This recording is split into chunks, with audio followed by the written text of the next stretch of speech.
Voila. Hello, my name is Fiona Poole. I'm from ABC Mid-North Coast. I'm the Brekkie presenter, and it's excellent to be here with you today. So this session is A Future That Matters, and I guess this is in a lot of ways about taking some of those big picture challenges that we have here on the Mid-North Coast and putting them under the microscope and looking at how they affect our lives, not just now, but into the future, and hopefully come up with some innovative solutions that we can all work towards. Because I think it's probably fair to say that there's a lot of us that are very anxious about the future. At the same time, though, we're very hopeful. And at the end of this session, I think we'll meet a young man who will remind us, what we're all working towards. And that's a bright future for our children here on the Mid-North Coast. But I'm not going to tell you who that is, but if you've just joined us, please do stick around because he's awesome. And I really want you to meet him. So he'll be with us at the end of the session. But right now, let me introduce you to Regional Development Australia legends. We'll start with Paul Sekfy. Now, Paul is a very interesting man. So he was the first chair of RDA Mid-North Coast. And Paul and I have spoken over the years on many, many different topics, from politics through to housing, through to youth issues. But I think probably the best chat I've ever had with Paul was during the 2019 bushfires, when his home came very close to burning down. And he, I think, saw more than anyone just how special the Mid-North Coast is, because when he arrived home to a house that the RFS volunteers had saved, a fridge that had milk missing from it, and a note on the kitchen bench which said, "Sorry about drinking the milk, but we managed to save your house."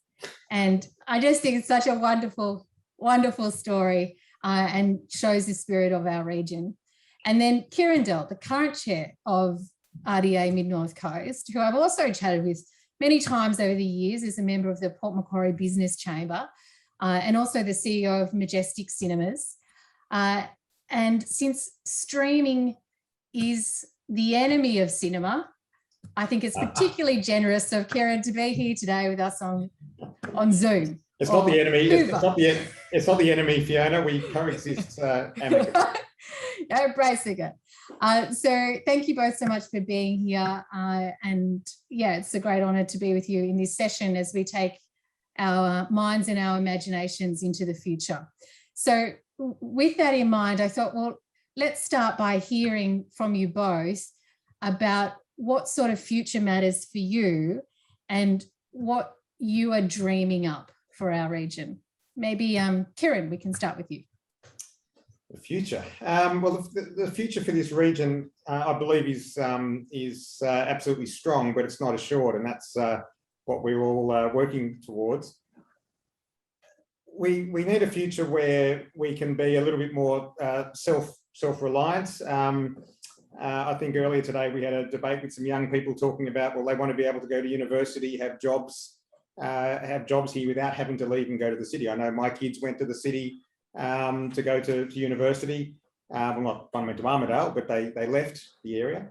And so, I'd like to see one where we have an area where we have a better mix of demographics. Perhaps we're not seen as the stairway to heaven. We're actually seen as somewhere where young people want to be, and that there are jobs for them. And I think COVID's had some interesting impacts on that, where the whole working from home being the move into more service jobs as well as intellectual jobs rather than perhaps manual jobs, but also the need for the trades and construction. So we have an economy that's very reliant on a few different areas, and it would be good to see that diversified. We don't have a lot of manufacturing capability here, and a speaker in this conference earlier today talked about maybe the manufacturing of the future and assembly and various things, and there are some really exciting things that we can do. We'd like to have better telecommunications infrastructures. Paul and I were talking before about some of those issues, and that hasn't it's developed but hasn't changed over the years. And to be competitive, we're going to need to have that. So I'd like to see us have those same things. And again, in the earlier session today, some of the young kids were talking about the fact that they still perceive that kids in the city at schools have more opportunities than they do here. And we need to have a smart area, a smart region that can use technology to even that up a little bit, particularly for our next generation. Yes, a smart future. And Paul, what about you? Oh, look, there's not anything that I can disagree with what Kieren just said, but I put it in a context of the word that's resonated with me over the last maybe decade and a half is sustainable. You know, I've had the great honour of being involved internationally with neighbourhood centres in the last few years, and have become well aware of the global agenda of sustainability. People will know and will have heard maybe of the Millennial Development Goals that the UN developed, and now we have a set of 17 sustainable development goals of the UN, which are about environment, poverty reduction, elimination, gender equality, a whole range of 17. The first one is reduce or eliminate poverty, and the last one is form partnerships to achieve these sustainable goals. So sustainable, but I'd also say in that sense, that's maybe esoteric. The human element of that is safe, and one that's built on people having hope, because they understand things like we lead our own region, we can self-determine, we can find our place in the world. When RDA started, I was interested in the context of a relatively new government. We're back in the Rudd days, people remember him, where we were talking about what does the future look like, how can we shape the future? And I was very much of the view, well, you guys need to know what this region sees as its own future. So the future for this region, I think, is us continuing to learn how to lead ourselves into that sustainable, self-determined future. I think that's possible, but we need to learn how to work together much more and stop competing against each other as much as we should learn how to better cooperate with each other. Where do you think we're competing with each other? Where do we start? Kieren and I had a bit of a conversation earlier today. I'll start with my bugbear over nearly 40 years of working in the community sector. Levels need to stop competing against each other. So in Australia, you have local government, you have state government, and you have federal government.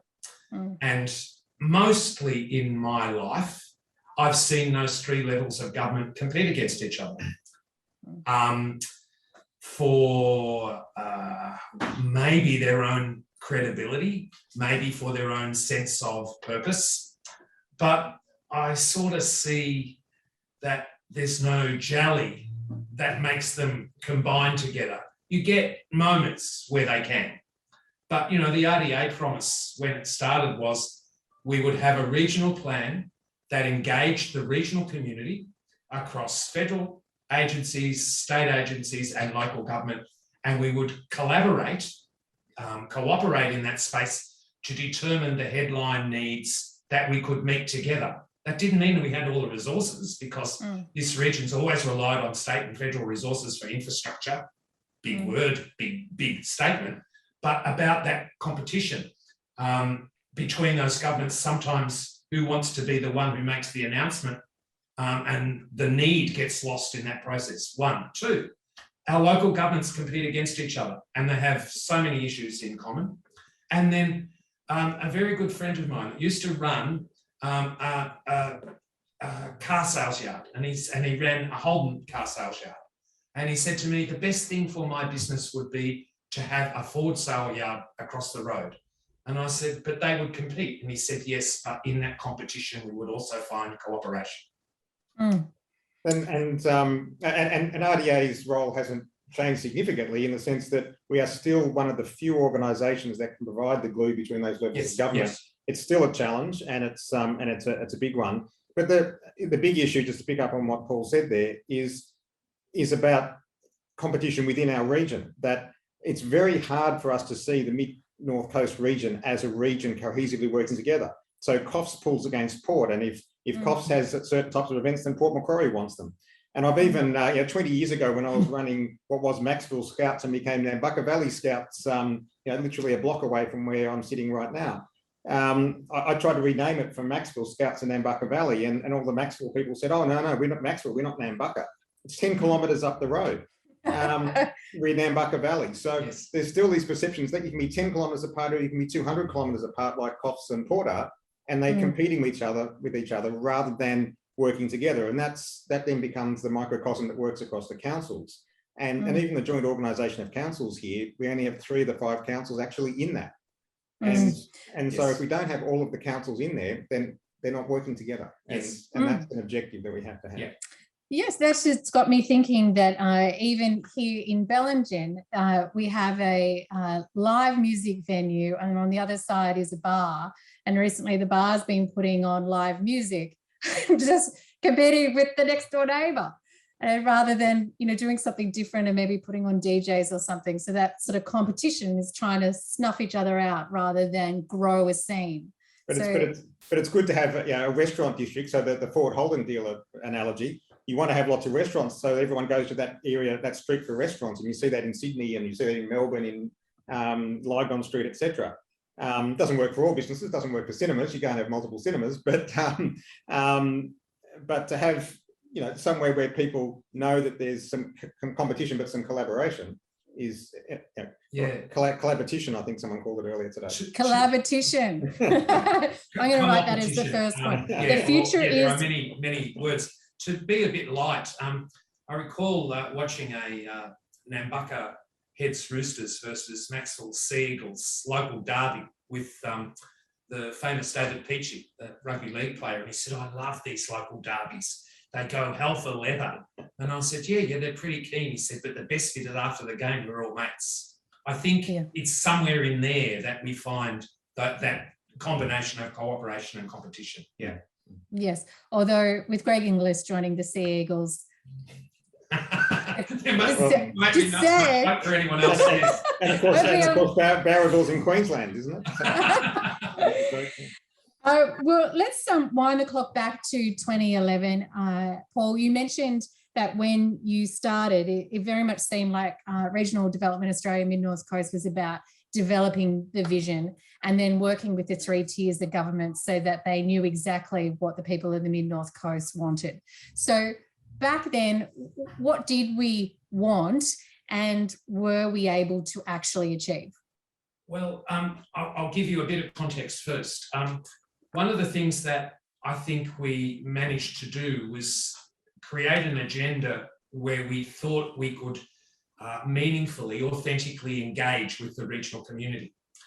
I had worked in and been involved in regional development before RDA came along, and I'd been interested in an old 70s concept of triple bottom line accounting, which was social, environment and economic. They came out of the old Department of Urban and Regional Development days of the Whitlam government, and they manifested in a regional council for social development, a regional environment council, and the state government sponsored regional development board, who had the economic carriage in a regional sense. And we talked about it at our first couple of meetings and said, well, that needs to be broadened. It needs to include a couple of other bottom lines of accounting. One of those is culture, which is both post-colonial culture and the huge 60,000-year culture that comes prior to that. And the other one is governance. And governance is very much the process that we've been talking about around how you engage, how people feel that they can self-determine, how they feel that they can talk to each other, and they can see how they can facilitate each other's success. So the framework was important to establish then. But what we were faced with was really higher unemployment than we have now. Notably, we are a couple of percentage points still higher than the national unemployment rate, but we had significant infrastructure gaps. So our health system needed significant investment. Our Pacific Highway, the vein of our economy, needed significant investment. And education. If the region was comparatively disadvantaged, then education obviously is the way out of that. And we've heard some of that already canvassed today. So we've seen some of that happen. Think about 2010. We had a person who was the federal member for Lyme who had the balance of power in the parliament, and he was able to leverage on our behalf a whole lot of that stuff, not only by himself, because there was a regional voice prompting him. It wasn't just Rob Oakeshott's ideas, it was the region's aspirations that were being met. So we saw significant investment in the health system. I think extremely significant and important investment in higher education, particularly in Port Macquarie, but a beefing up of the role of Southern Cross in Coffs Harbour. Now we have a university centre in Kempsey. And we saw the Pacific Highway, which just had the most amazing immediate impact on unemployment rates, because the highway not only brought in workers, but provided work for locals. And some of that has persisted. The bit that I would say that's missing in that, and the bit that I have felt for a long time, because they were so much part of the first RDA, my deputy chair at the start was Elizabeth McGregor from TAFE, is the disinvestment in TAFE. I think that part of the education system, the bits that are missing from my point of view. So when it came to high unemployment, you feel that we have solved that, or how much traction do you think we've had on employment? We have had a significant impact. You know, the numbers are like what, 4.8, 4.6 now nationally, and about 6 and a bit, 6.5 regionally. So we've broken the back of the consistent high long-term unemployment that was around.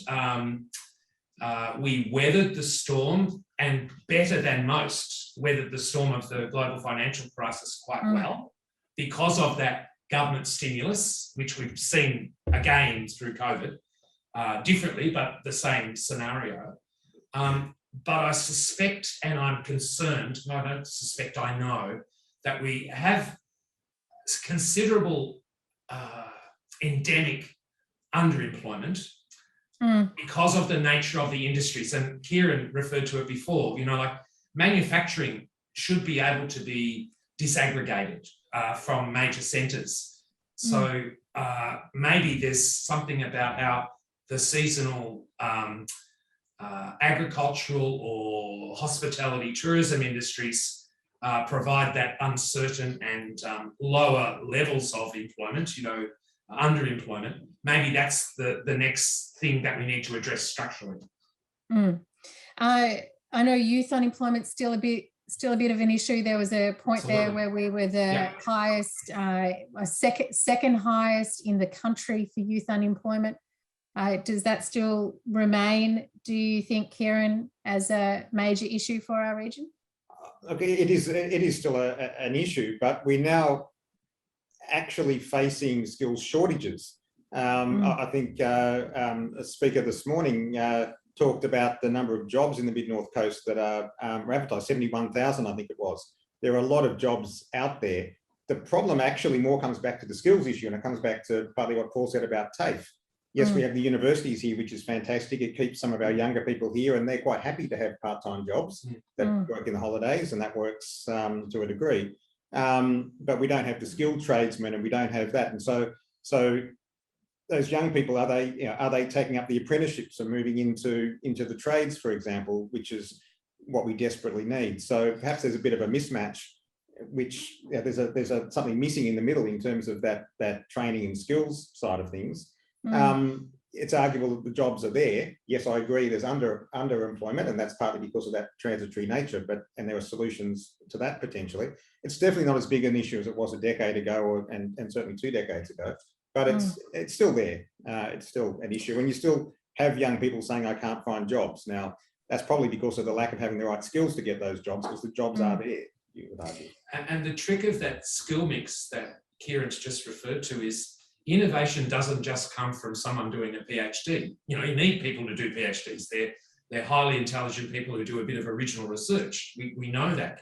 But innovation might come from a fitter and turner, a baker, somebody who develops a different way of marketing or a different way of seeing supply chains be much more efficient. And they're not always higher education. However, we know that from other examples in other countries, and Norway's a fantastic example, where they sent universities out into the sticks. And to cut a really long story short, that's how Nokia happened, because a professor was sent from a university into a region and said, innovate. So the word that resonates, and it rhymes horribly, innovate, is the word that I think we need to find in that solution. And the change that COVID is bringing in that idea that people can work in the regions, that something I did 21 years ago, but suddenly it's everyone's doing it. That we can bring that knowledge economy, those knowledge jobs to this area, as well as the hospitality and the agriculture and the other construction jobs and the health jobs and all those important drivers of our economy. But if we can bring those knowledge workers here, the problem that then arises, which is the other big inhibitor that we have, is the housing affordability issue. Yes. And it's fine for someone who's in a knowledge job to be able to buy a house in Port Macquarie or Coffs Harbour with the prices going through the roof, but that's not so easy for those who might be in some of those other jobs. And so it all sort of connects together. Yes, and there is a bit of talk, or at least concern, that the people that have moved to our region and realise that they've got these jobs that have mobility, but then they start to work from home, don't actually enjoy working from home and miss, some of the cultural aspects of the big cities. Is that and want to head back? Is that a concern, do you think, for our future? Retaining them and keeping them here? Yeah, look, I mean, the cultural side of it is really important, because you've got to have the things that will keep people here from a lifestyle point of view. And I think we've made some huge advances in the last 20 years in some ways. We have some of those cultural things, whether it's the glass house, rightly or wrongly, in Port Macquarie, or other things. And certainly in my business, from a cinema point of view, I wouldn't have moved to a town like Nambucca if we didn't have a 3-screen cinema, because I wanted to be able to get access to that part of culture. And now that we have a cinema in Kempsey, for example, is that adds to the cultural vibrancy of that area. But it's not enough. It's not the same as the city. Perhaps it never will be. But the connectedness using technology, which is a whole other issue, the whole telecommunications issue, is really important. And so, yes, people don't want to work from home all the time, but there's also, Paul mentioned the highway.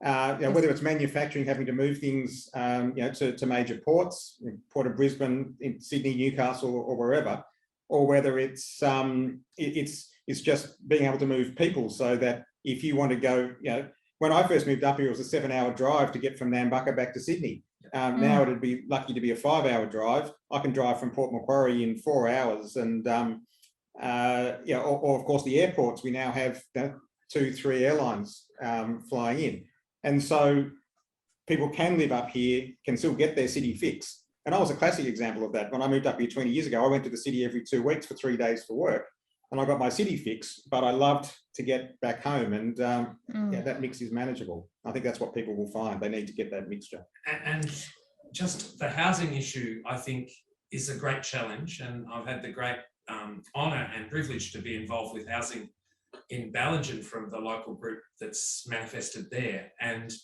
local solutions that we might find here, homegrown solutions, may in fact inform the broader national situation. Like we've just seen the joint organisation of councils, albeit only 3, look at a feasibility study on community lands trusts. We've explored the idea of tiny homes. We've explored the idea of urban infill. All of those innovations in the mid-north coast are important. And back to the highway, I think the thing that I would say about the highway, when we saw that rapid investment in the highway, starting at the global financial crisis and continuing, we're still going, we still need Coffs Harbour bypassed. We haven't had the regional engagement and the regional planning understanding to leverage off that fantastic piece of infrastructure. At the time, the largest infrastructure investment in the country. And we really need to give back to the nation for that investment by working out how to best leverage so that we can contribute. Part of the thing that's changed for me is that we've gone slightly more to contributing. So we've got makers and we've got remote workers. Exciting in that space is Russell Crowe's film school and film industry-based thing. That's, I think, making in a different way. But we still, I think, need to understand that there are comparative and competitive advantages that we can only get by having a regional engagement that talks about what we all want to buy into, rather than how we want to define as that's not us. Everything is us, because the future with global financing, climate change, and I suspect in the end, trying to eradicate global poverty are all issues that impact on us as a region in that global context. And going back to the housing issue, yes, local solutions are going to be important, but one of the roles that RDA needs to play, and is starting to play, is to bring investors in from elsewhere. So, you know, I've got a background in the superannuation industry, for example. There's a huge pool of money there. There are big super funds that want to invest in affordable housing. How do we get them to not do that in the city and to do that in the regional areas? Wow. How do we get charitable institutions that are perhaps prepared to help? How do we change government policy to make it easier, you know, whatever that might be? So there's a whole role that RDA has got to play in trying to bring those parties together and bring that investment into the region, as well as fostering the local solutions and taking them out to the world. Yeah, just on housing, something that we're hearing quite a bit through the program is that there is a desire for, there is either small blocks of land for housing or really large blocks of sort of agricultural, potential farming and forestry land. But there's nothing in between. And there's a lot of people that want the more smaller block, the hobby farm, and for land to be divided in that way. So, but there's no one really advocating for that, but I guess that's your job.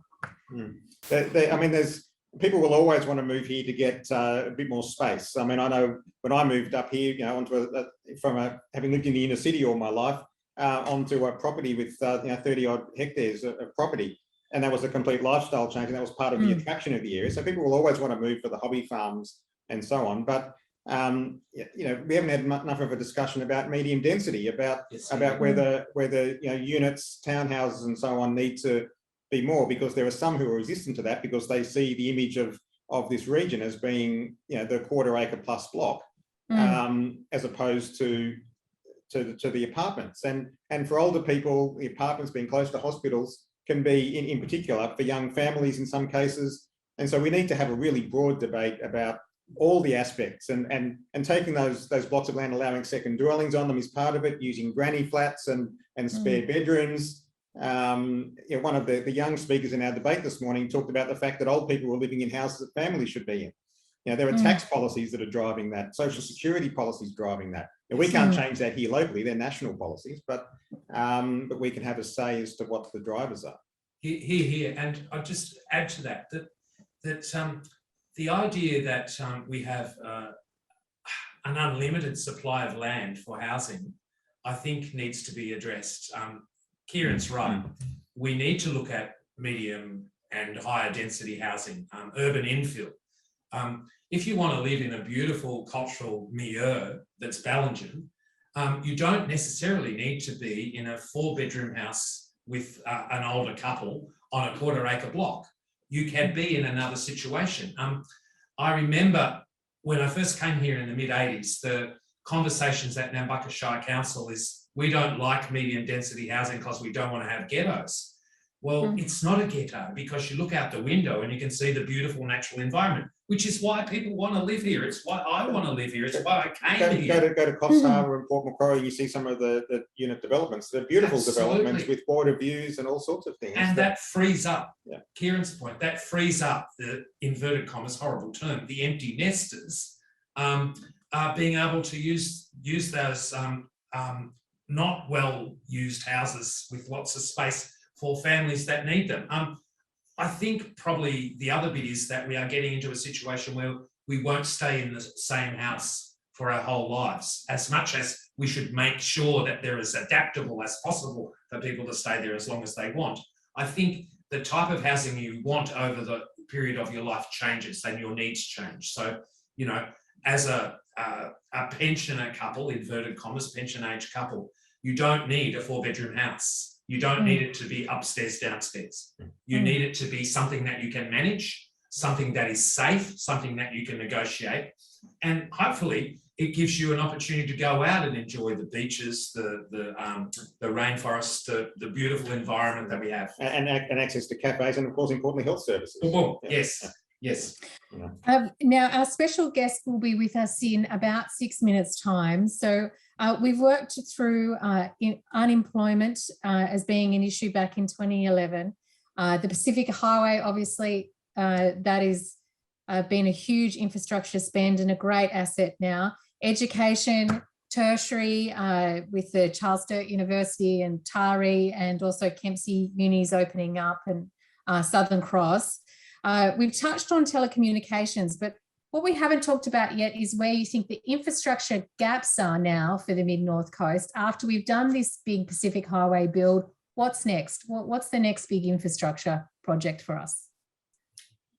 To be honest, I don't think that we have big picture infrastructure issues in this region. In RDA, there were 53 RDA regions, and some of those regions have some big infrastructure needs.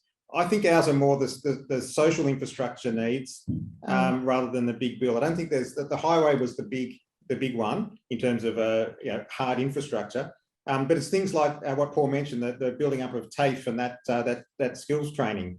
The telecommunications, which we sort of touched on but we glossed over, is a huge one.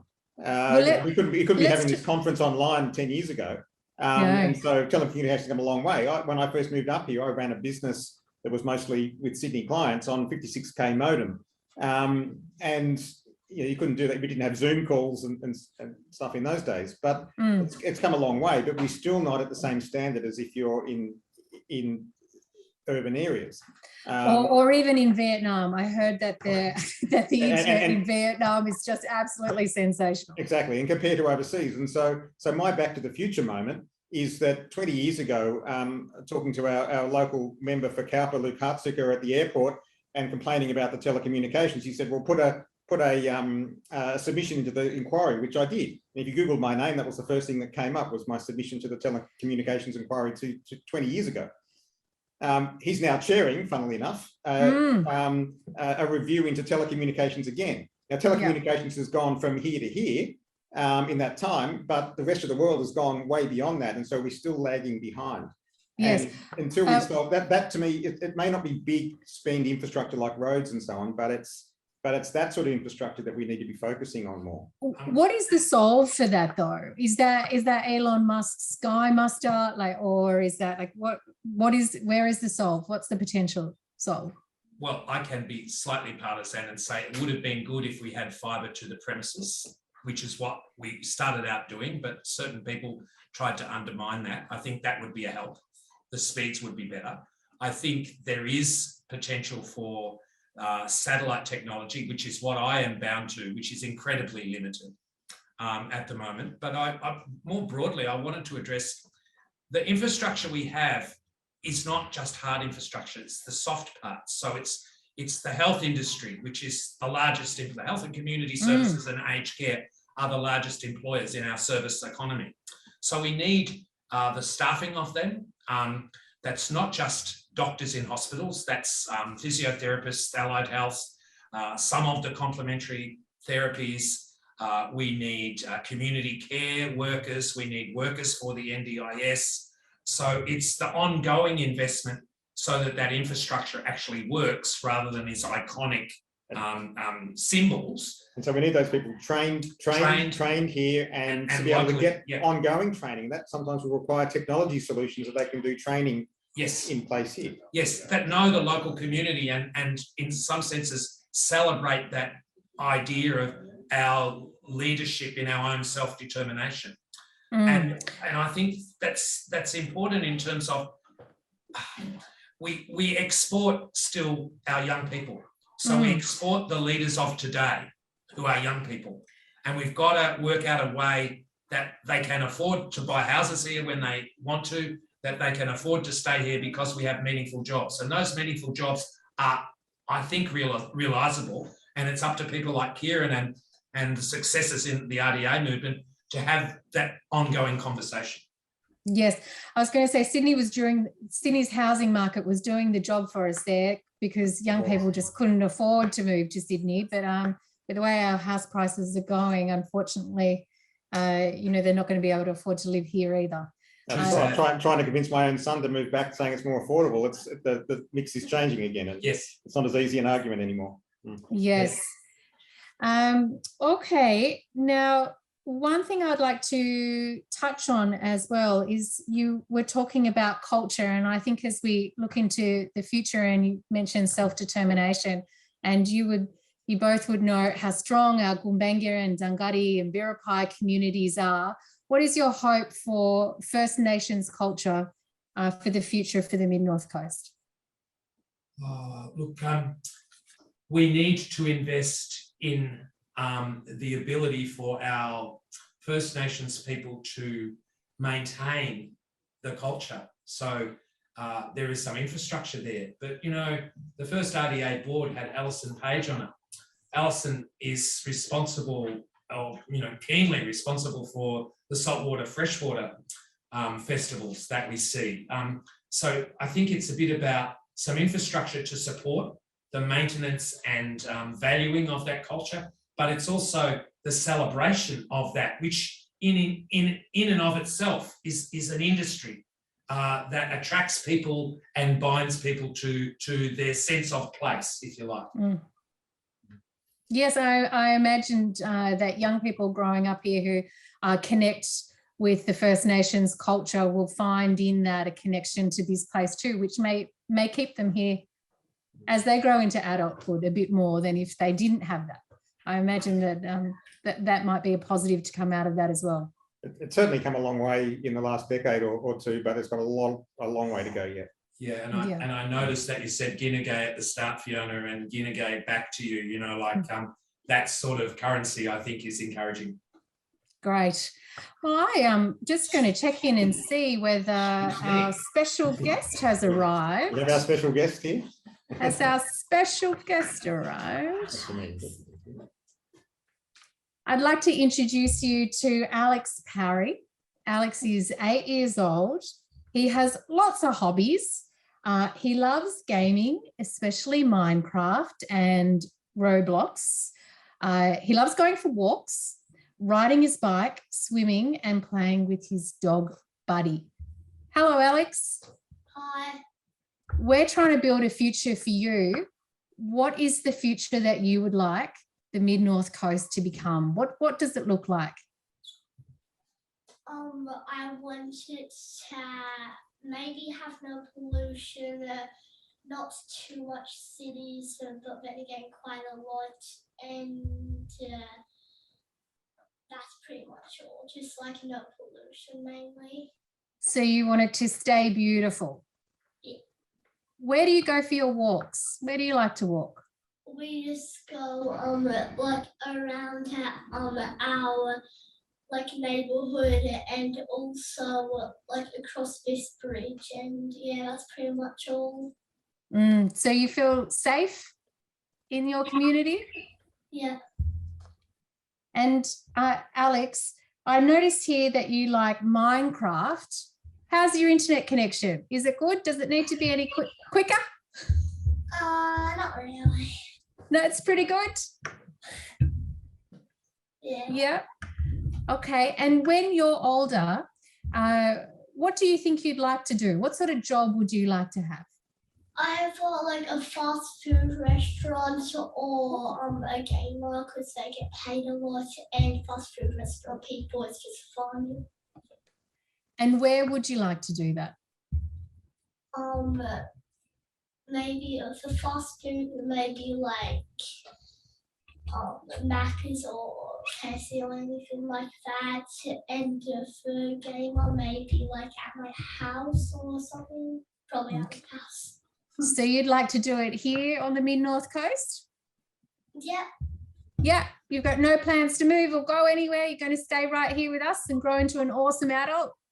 Yeah, probably. Awesome.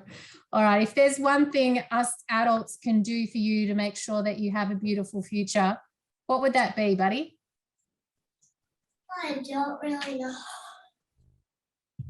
Probably like not really much. Just not really anything. Just don't destroy the place.